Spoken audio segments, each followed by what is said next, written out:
Welcome to this week's Down Home with Tina show. I'm so very excited. I have got somebody who is going to sing some music for us today, and he is going to be at one of our Friday night bandstands in downtown Lancaster. He is an Elvis impersonator, and he is pretty flipping awesome. Also, I have coming up is Ken Sprague. He is with Hamburg Fireworks Display and Jerry Fireworks. And you don't want to miss out on that because, of course, with the 4th of July coming up right around the corner, he's going to have some tips to share with us on safety and also, you know, about those fireworks and hopefully maybe some places where he's going to be. And we're going to always at the Lancaster Festival, so we're always expecting that one. But folks, don't go anywhere. I got a fun show coming up just ahead. It's Down Home with Tina.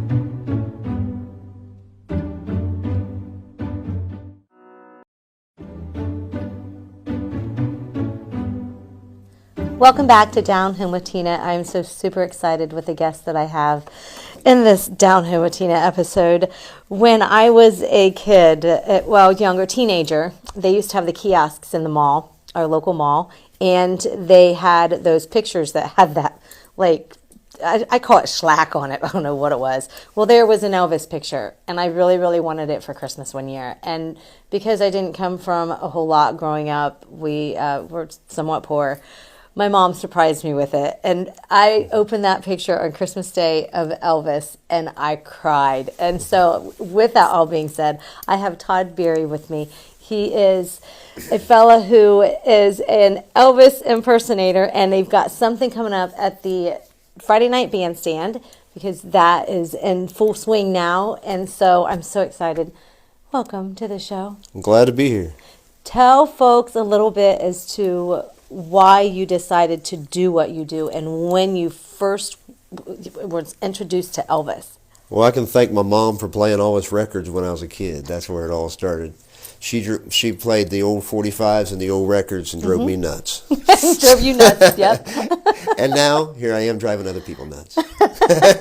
Well, would you really say that? Because people are now paying you for it. So they are seeking you and they want you. It's enjoyable to be able to bring back the memory of Elvis because, as you know, he changed the world and changed a lot of people. He was a generous person, a humble person, and he gave a lot to people. There's rumors, you know, he gave away like 10 Cadillacs. So wow. He gave stuff to people, and he was a Christian, and that's a big part that people don't know is that he really loved the Lord, and he lost his way, as you know, got into some bad things. But the thing is we all lose our way if we don't stay right with the Lord. Mm-hmm. So just have to keep our eye on the ball. That's right. That's right. And that's something obviously that you do as an Elvis impersonator as well. Yes. Well, you have. Well, I mean, in your personal life, but then you. Right. And I always praise the Lord. Every show I do, there's a spot in the middle of the show where I'll do How Great Thou Art, which is an all-time favorite of Elvis. One of his only Grammy Awards was gospel music. People don't know that. But really? One of his only Grammy Awards was gospel for the song How Great Thou Art and the song by Bill Gaither called He Touched Me. So those were the only Grammys awards he received during his career. So it's kind of interesting. He kept that throughout his career, and you're actually doing it as part of your set. And I always stop the crowd, you know, like people will say, hey, we'd love to see the king of rock and roll. And I said, look, there's only one king, and his name is Jesus Christ. He died on a cross.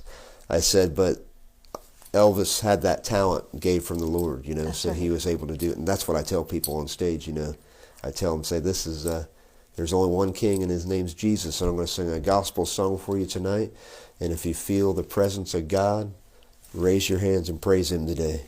How strongly do you feel about people using their talents in their life? They need to use all their talents they have because you just got to...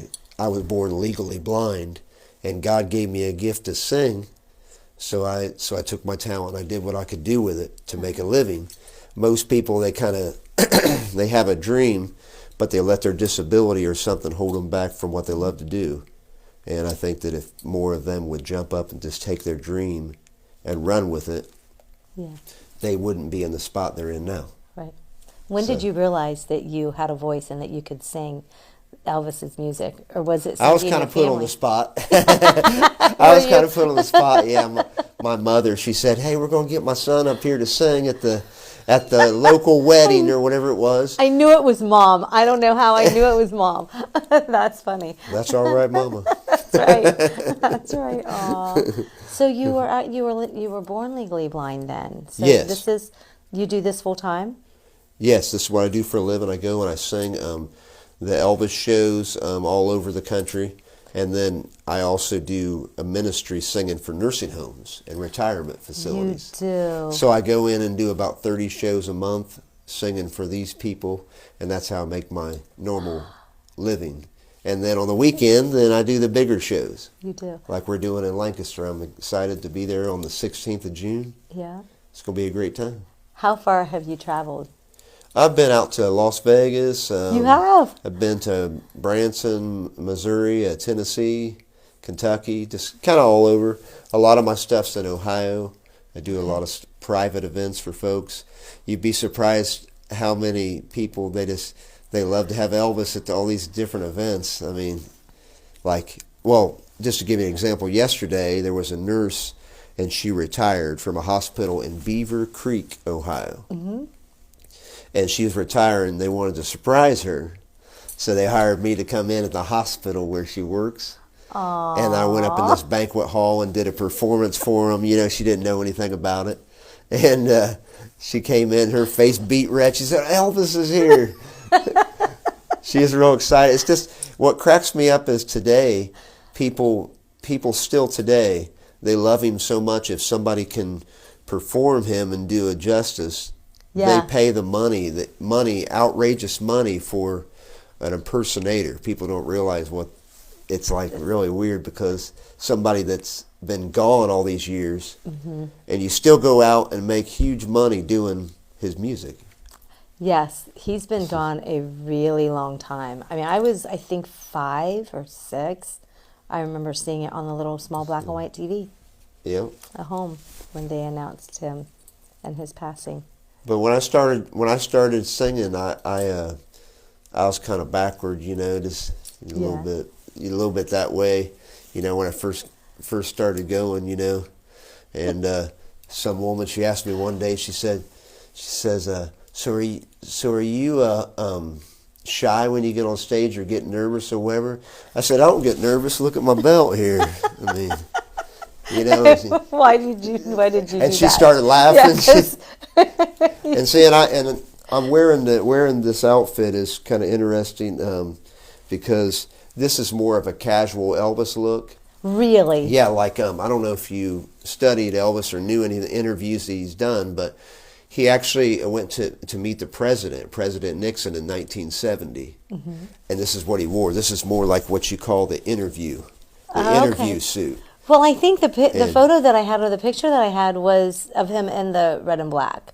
Yeah. Yeah. So this is more like casual. When I come to Lancaster and do the live show, I'll be in a full jumpsuit, white, with the American Eagle and the, you know, all that. You will. So, and scarves to give out to the crowd during the performance. You do. How do you find these? And are these like custom made? Oh yeah, they're through a lady called Pro Jumpsuits. They're in Canada, and she does the replica of the real suits. I mean, they're pretty authentic, but they're thousands of dollars. Like, oh, right. Some of my suits are like $4,000, $3,000. Oh, wow. This suit here is about $400 if you add everything in. Okay. $400 or $500 for this, because it's laid back, the jacket and then the belt. These belts run probably around $200 or $300 a piece.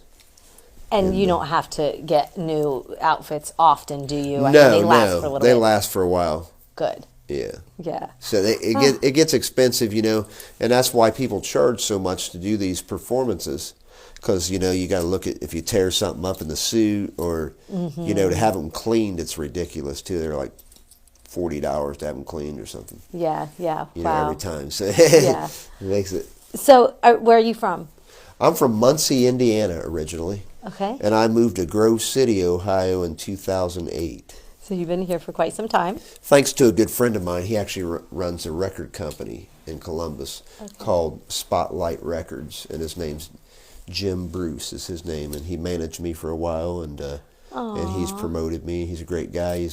He's taught me a lot about the business, learned a lot about the business, and but I'm coming to Lancaster thanks to a guy named George Kidder, who runs Kidder Entertainment here in Lancaster, Ohio. That is right. And I'm thankful for him. He's a great guy. I've known George for several years, and he's a Corvette guy.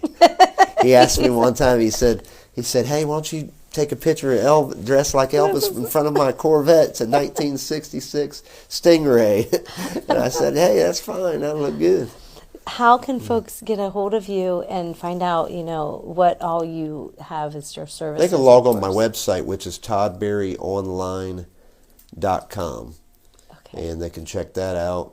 If you Google Elvis in Ohio, I come up as one of the first on the list there on Google, so you can pick me up that way. There's so many Elvis impersonators out there. It's the cost, though. Some of these guys, they're so high. Their rates are so high that a lot of folks can't afford it. And there's nothing wrong with making good money, but there comes a point where you need to give somebody something and not have to gouge them. That's how I feel about my performance. So I try not to crank it up too high, just enough to cover my band members and what I got to do. But I just try not to be too high. So let's talk a little bit about that Friday night performance at the Friday Night Bandstand in downtown Lancaster. It's on June 16th. Yep. It begins at 7 p.m. However, what is to be expected? Because you have an orchestra and things? Yeah, well, what I try to do is, like, when I do a big event like that, I want to bring the full production that Elvis did, if I can. If I can bring that, if it's in the budget to do that. And really, I'm kind of out of the budget on this deal. A little bit. I'm kind of taken into my other account to cover this, because the way I look at it is I want to give Lancaster the best Elvis experience that I can give, and it wasn't there for their budget to cover it, so I covered it myself. But you don't always do this, so do you No, go I out don't always do solo that. on your own as well to help Yeah, I do accommodate for solo budgets? events. Yeah, like I'll bring in a track show where it's just the music and I perform or whatever, so I can save on budget, Yeah, yeah. Or I'll bring a full band or a half band. Sometimes I'll just bring a keyboard and a guitar, bass, and drums, and just let the keyboard do all the horn parts and all the production.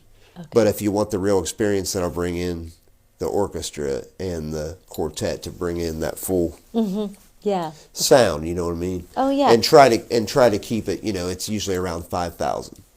For that. For that, okay. A lot of the bigger acts, they're charging $10,000 and $13,000. I'm just Oh saying. yeah, no, they are. Yes. Like Mike Albert, for instance, he's a well known, and Mike Albert's been around for years and does a great job, but the price is so high that a lot of people can't afford that. Yeah, so you're still trying to make it affordable for those. So what are you going to sing today? Because we're going to have you do a performance. Is it going to be a full song or just part of a song? I figure I'd do a full song here for you. Welcome back. It's Down Home with Tina. On a Friday night, June 16th, you will get Elvis the Ultimate Experience. And this is a little bit of what you're going to get. The song that he is going to sing is Can't Help Falling in Love and Don't Be Cruel.